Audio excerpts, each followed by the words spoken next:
You can find your lateral collateral ligament. Again, it depends on how much adipose tissue you've got.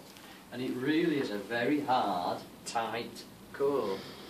Yeah, you're going to be in the right place. If you feel round there, some people say, "Oh, I've got it. It's round there." Well, that's biceps, right? Whereas the lateral collateral ligament is going to be in between those. Feel that? You can feel. So that's the biceps. Well, the lateral collateral ligament is going to be round there. So it spans there and there. It's there. Yeah, it's on this You have to sort of press quite hard and roll your finger too far back, about there. Press your finger in and roll backwards. Oh yeah, yeah. Like a tight core. Tight, yeah. Yeah? Oh yeah. Okay, equally well, just put your foot back to where it was, just roll it over a little bit. Equally well, we know where the joint margin is because we can feel that.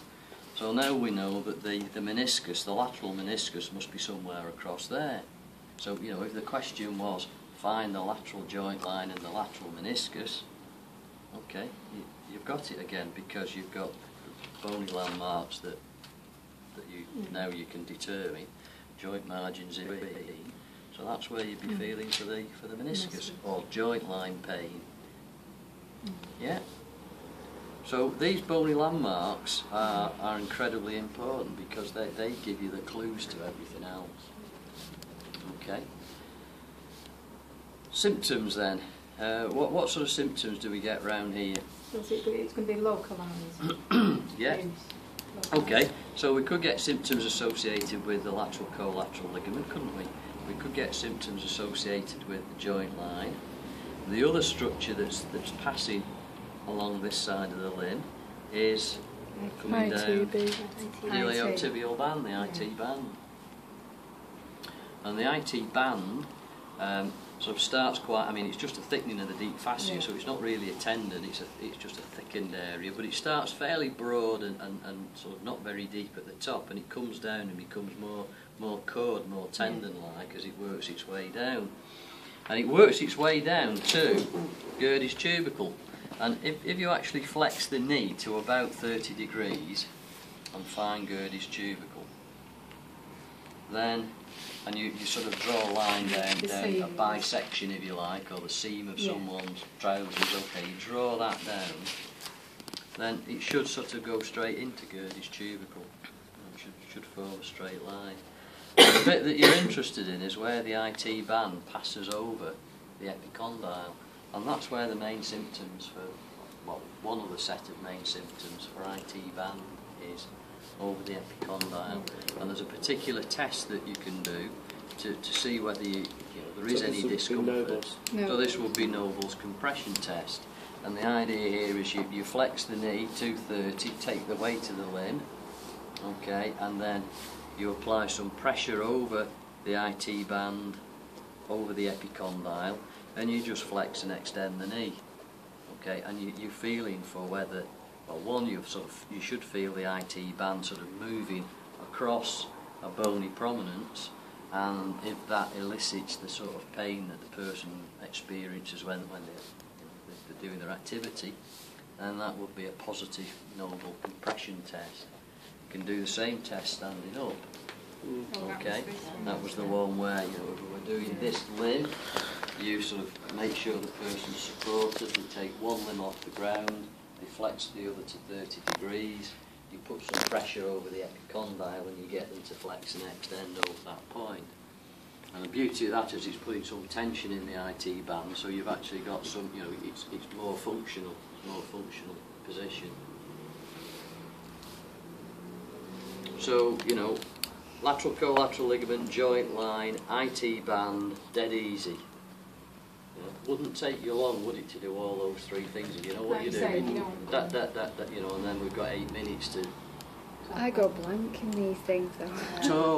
Talk. Best thing to do is talk. Best thing to do is talk. Say what you do. I'm trying to find the, and if you can't think of the name of it, think of the one that you can think of the name of. I'm trying to find Gerdy's tubercle, Yeah. So just name everything. So what was you saying in your knee when you tightened it earlier? What's that called, that structure? Oh, when the knee The locks? relationship of the fib to the tib when you lock your knee. When you lock Does it internally rotate your tibia? Oh, you mean what happens? Yeah. No, the tibia externally rotates when you lock the knee. Right. Internal rotation has an unlocking effect, external rotation has a locking effect. Not going to be particularly testing that because that's something you can't, it's not easy to test. But internal rotation unlocks the knee, external rotation locks it. So the last few degrees of knee extension are external tibial rotation, and the first few degrees of knee flexion are internal tibial rotation. But popliteus, etc. is supposed to be the unlocking mechanism. It medially rotates. Yeah. So don't get too bogged down with that. Anything else? So from there, could you go on to overs as well? Yeah, that's what I was going to do. Yeah. I'm going to move on to overs now. The person really needs to be sit up for fraction. The person needs to be flat for this. The idea is that they need to be stable on the couch, so it's usual to flex the knee. It's almost like a recovery position, I suppose, isn't it? The idea is that you get the pelvis nice and straight, so it's almost as though they were standing up, but they're flat. You know what I mean? So the pelvis is level, vertical. If you look at the belt line, it should be vertical. Take the weight of the limb, extend the knee, take the weight of the limb. Again, you're not actually letting me take the weight of your limb, that's more like it. Okay, and the idea now is we let the limb drop slowly. Okay, so don't just let go, let it droop slowly, and a tight IT band is indicated when the limb won't go over the supporting surface. So this isn't tight because it doesn't go, it goes below the supporting surface. Tight IT band is when it sort of stops mid-air.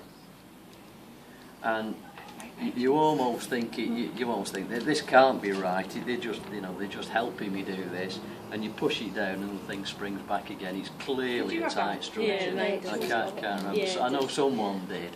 So if you want to practice, we could practice on you. So positive over test is when the limb doesn't reach this position.